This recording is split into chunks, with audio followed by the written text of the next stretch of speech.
ओम शांति। आज बाप दादा के 18 अगस्त 2021 के ईश्वरीय महावाक्य हैं। मीठे बच्चे, पर चिंतन छोड़ अपना कल्याण करो। तुम सोने जैसा बनकर औरों को रास्ता बताओ। प्रश्न, अशरीरी बनने का अभ्यास जो सदा करते रहते, उनकी मुख्य निशानी सुनाओ। उत्तर, वे हठ से अपनी कर्मेंद्रियों को वश नहीं करते, लेकिन उनकी कर्मेंद्रियां स्वतः शीतल हो जाती हैं। हम आत्मा भाई भाई हैं, यह स्मृति स्वतः रहती है। देह अभिमान छूटता जाता है, नाम रूप का नशा खत्म होता जाता है, दूसरों की याद नहीं आती है। गीत, तू प्यार का सागर है। ओम शांति। यह कोई सिर्फ प्यार का सागर नहीं, ज्ञान का सागर है। ज्ञान और अज्ञान, ज्ञान को दिन, अज्ञान को रात कहा जाता है। ज्ञान अक्षर ही अच्छा है, अज्ञान अक्षर बुरा है। आधा कल्प है ज्ञान की प्रारब्ध, आधा कल्प है अज्ञान की प्रारब्ध। अज्ञान की प्रारब्ध दुख है, ज्ञान की प्रारब्ध सुख है। यह तो बहुत सहज समझने की बातें हैं। दिन है ज्ञान का, रात है अज्ञान, यह भी किसको पता नहीं है। ज्ञान किसको कहा जाता है, अज्ञान किसको कहा जाता है, यह बेहद की बातें हैं। तुम सबको समझाते हो ज्ञान क्या है, भक्ति क्या है। ज्ञान से तुम पूज्य बन रहे हो। जब पूज्य बन जाते हो तो पूजा की सामग्री को जान जाते हो। जो भी मंदिर आदि हैं तुम जानते हो, यह सब यादगार हैं। उनकी जीवन कहानी क्या है वह तुम जानते हो। जो पूजा करने जाते हैं वह खुद नहीं जानते। पूजा को भक्ति कहा जाता है। भगवान को भक्तों से मिलना है भक्ति का फल देने के लिए। सो भगवान आकर पुजारी से पूज्य बनाते हैं। पूज्य सतयुग में, पुजारी कलयुग में होते हैं। तुम बच्चे जानते हो आज क्या है, कल क्या होना है। विनाश तो जरूर होने का है, कोई भी समय हो सकता है। तैयारी हो रही है, गाया हुआ भी है। अनेक कुदरती आपदाएं होती हैं, यह तो लिख देना चाहिए। गृह युद्ध और कुदरती आपदाएं, उनको कोई ईश्वरीय आपदाएं नहीं कहेंगे। यह तो ड्रामा की नूंद है जिसमें नेचुरल कैलेमिटीज सब आने वाली हैं। विनाश में भी मदद करेंगे। मूसलाधार बरसात पड़ेगी, भूखों मरेंगे, अर्थक्वेक आदि सब आने की है। इन द्वारा ही विनाश होने का है। बच्चे जानते हैं यह तो जरूर होने का है, नहीं तो सतयुग में इतने थोड़े मनुष्य कैसे होंगे। जरूर इकट्ठा विनाश होगा। बच्चे अच्छी रीति जानते हैं यह सब कपड़े धोए जाएंगे। यह बेहद की बड़ी मशीनरी है। गाया जाता है, मूत पलीती कपड़ धोए। इन कपड़ों की बात नहीं, यह है शरीर की बात है। आत्माओं को योग बल से धोना है। इस समय 5 तत्व तमो प्रधान है, तो शरीर भी ऐसे बनते हैं। पतित पावन बाप आकर पावन बनाते हैं और सब खलास हो जाते हैं। तुम जानते हो पावन कैसे बनते हैं, रास्ता बहुत सहज बताते हैं। मनुष्य तो कुछ भी नहीं समझते। जहाँ जहाँ भक्ति यज्ञ आदि होते हैं वहाँ जाकर समझाना चाहिए कि जिनकी तुम भक्ति करते हो उनकी बायोग्राफी समझने से ही तुम देवता बन सकते हो। उन्होंने जीवन मुक्ति कैसे पाई सो तो समझो, तो तुम भी जीवन मुक्ति पा सकते हो। मंदिरों में बैठ जीवन कहानी समझाने से अच्छी रीति समझेंगे। तुम भी बाप से अभी जीवन कहानी सुनते हो। तुम बच्चों को कितनी समझ मिलती है। परम पिता परमात्मा की जीवन कहानी कोई भी नहीं जानते। सर्वव्यापी कहने से जीवन कहानी थोड़ी ही हो जाती है। तुम बच्चे अभी परम पिता परमात्मा की जीवन कहानी को जानते हो, यानी आदि मध्य अंत को जानते हो। इस समय को आदि कहेंगे, जबकि बाप आकर पतितों को पावन बनाते हैं। फिर मध्य में भक्ति का पाठ चलता है। बाप कहते हैं इस समय मैं आकर स्थापना कराता हूँ, करण करावन हार हूँ। प्रेरणा को करना नहीं कहेंगे। बाबा आकर इनकी कर्मेंद्रियों द्वारा करते हैं, इसमें प्रेरणा की बात नहीं। करण करावन हार तो जरूर सम्मुख होकर आएंगे। प्रेरणा से कुछ भी नहीं हो सकता। आत्मा बिगड़ शरीर कुछ भी नहीं कर सकती है। बहुत कहते हैं ईश्वरी प्रेरणा से सब कुछ करता है। बाबा आप प्रेरणा करो, हमारे पति की बुद्धि ठीक हो जाए। बाप कहते हैं प्रेरणा की तो इसमें बात ही नहीं, फिर शिव जयंती क्यों मनाई जाती। प्रेरणा से काम हो तो फिर आए ही क्यों। एक तो ईश्वर क्या चीज़ है यह नहीं जानते, सिर्फ कह देते ईश्वर की प्रेरणा से सब कुछ होता है। निराकार प्रेरणा से कैसे करेंगे, वह तो करण करावन हार है। आकर के रास्ता बताते हैं, कर्मेंद्रियों से मुरली चलाते हैं। जब तक कर्मेंद्रियों का आधार ना ले तब तक मुरली कैसे चलाएं।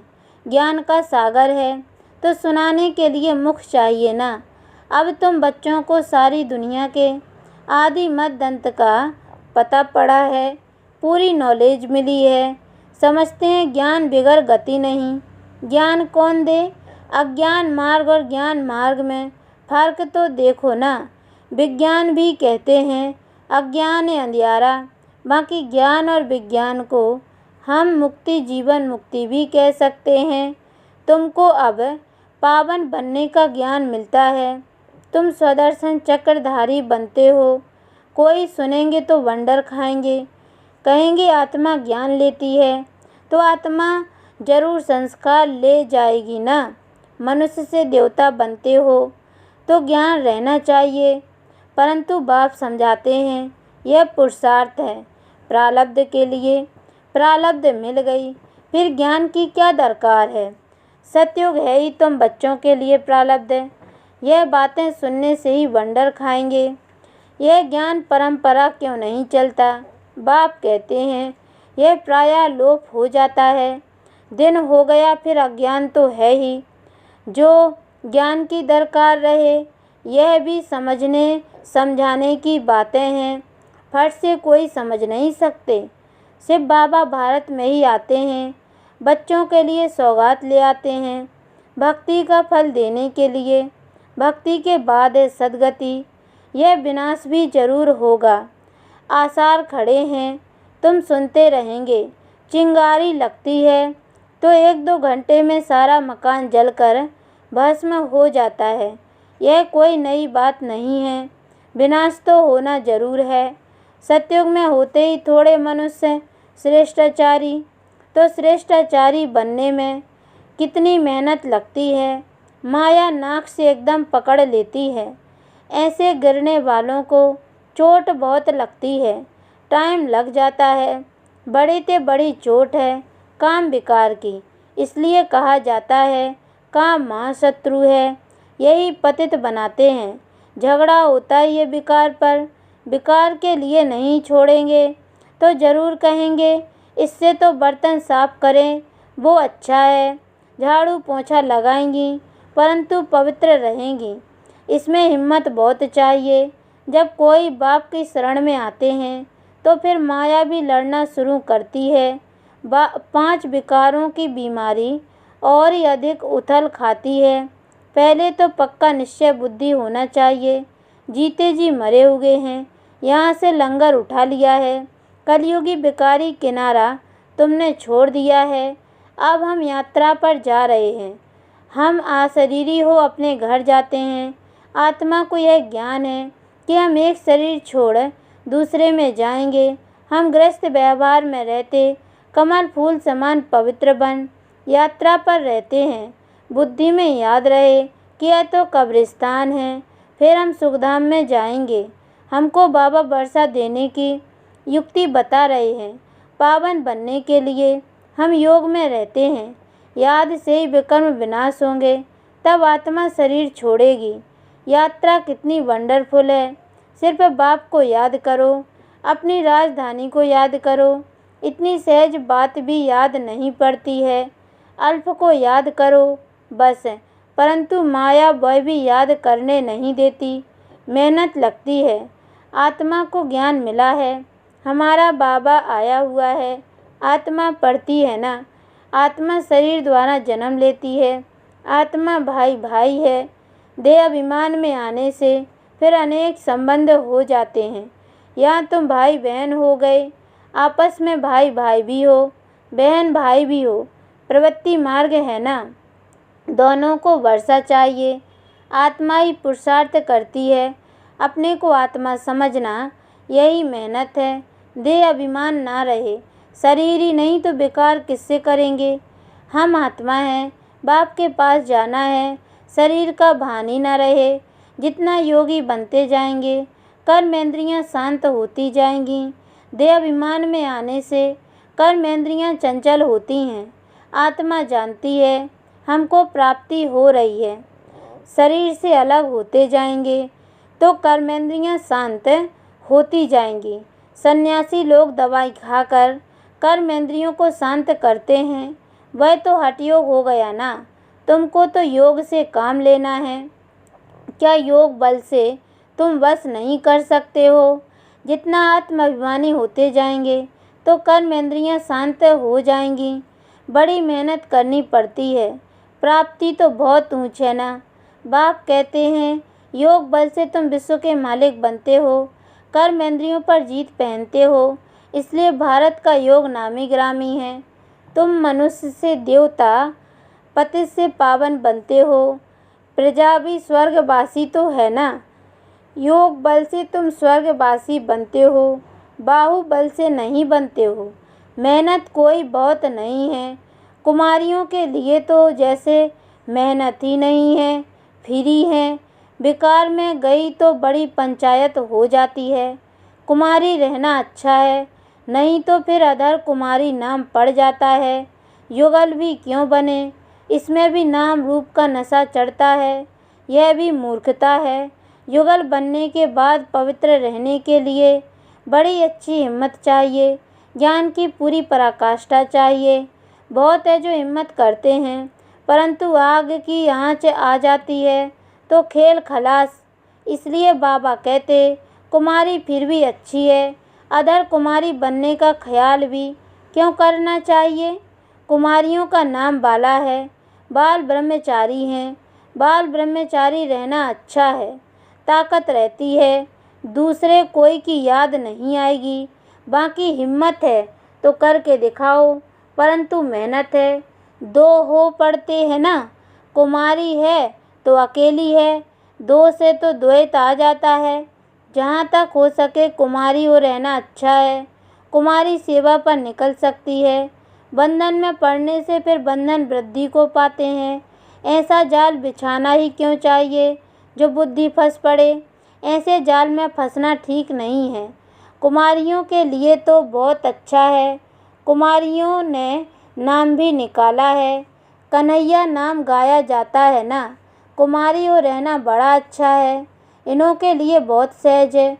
स्टूडेंट लाइफ पवित्र लाइफ भी है, बुद्धि भी फ्रेश रहती है। कुमारों को भीष्म पितामह जैसा बनना है। कल्प पहले भी रहे हैं, तब तो देलवाड़ा मंदिर में यादगार बना हुआ है। अब बाप बच्चों को फरमान करते हैं, मुझे याद करो और सब बातों को छोड़ तुम अपना कल्याण करो। बाप को याद करने में ही कल्याण है। भूल चूक होती है, बच्चे गिर पड़ते हैं। तुम पर चिंतन को छोड़ अपना कल्याण करो, दूसरे चिंतन में जाओ ही नहीं। तुम सोने जैसा बन जाओ, औरों को भी रास्ता बताओ। सतो प्रधान बनने का एक ही उपाय है। पावन बनने के बगैर मुक्ति धाम में जा नहीं सकते। उपाय एक ही है, फिर अंतमति सो गति हो जाएगी। झरमुई झकमुई छोड़ दो, नहीं तो अपना ही नुकसान करेंगे। बाप कोई श्राप नहीं देते हैं, श्रीमत पर नहीं चलते तो आप ही अपने को श्रापित करते हैं। अच्छा, मीठे मीठे सिकी लदे बच्चों प्रति माता पिता बाप दादा का याद प्यार और गुड मॉर्निंग। रूहानी बाप की रूहानी बच्चों को नमस्ते, और हम रूहानी बच्चों की ओर से भी रूहानी माता पिता बाप दादा को याद प्यार और गुड मॉर्निंग बाबा नमस्ते। धारणा के लिए मुख्य सार है, पहली पॉइंट है, निश्चय बुद्धि बन जीते जी इस पुरानी दुनिया से अपना लंगर उठा लेना है। बाप के हर फरमान को पालन कर अपना कल्याण करना है। दूसरी पॉइंट, दूसरों का चिंतन छोड़ अपनी बुद्धि को स्वच्छ सोने जैसा बनाना है। झरमुई झकमुई में अपना समय नष्ट नहीं करना है। योग बल से अपनी कर्मेंद्रियों को शांत शीतल बनाना है। वरदान: मेहमानपन की वृत्ति द्वारा प्रवृत्ति को श्रेष्ठ, स्टेज को ऊंचा बनाने वाले सदा उपराम भव। जो स्वयं को मेहमान समझकर चलते हैं वे अपने देह रूपी मकान से भी निर्मोही हो जाते हैं। मेहमान का अपना कुछ नहीं होता। कार में सब वस्तुएं लगाएंगे लेकिन अपनेपन का भाव नहीं होगा। वे सब साधनों को अपनाते हुए भी जितना न्यारे उतना बाप के प्यारे रहते हैं। देह देह के संबंध और वैभवों से सहज उपराम हो जाते हैं। जितना मेहमानपन की वृत्ति रहती उतनी प्रवृत्ति श्रेष्ठ और स्टेज ऊंची रहती है। स्लोगन: अपने स्वभाव को निर्मल बना दो तो हर कदम में सफलता समाई हुई है। ओम शांति।